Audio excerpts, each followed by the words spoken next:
আসসালামু আলাইকুম রহমতুল্লাহি ওয়া বারাকাতুহু। প্রিয় ভিউয়ার্স, এলো গ্রাম্য কায়দায় যমুনা সেতু, যেটা গ্রামের লোকেই বহু বছর আগে করেছিল।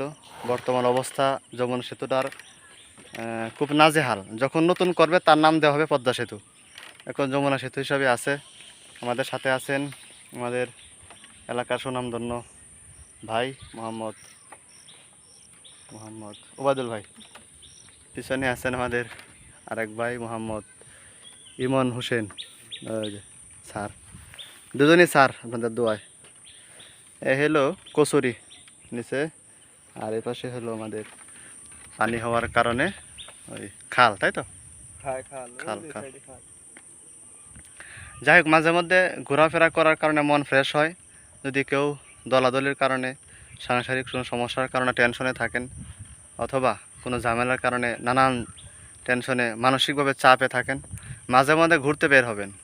বিভিন্ন সময় নদী, খাল, বিলে ঘোরার কারণে অনেক সময় মনটা আশা করি ফ্রেশ হয়ে যাবে ইনশাআল্লাহ। আসসালামু আলাইকুম।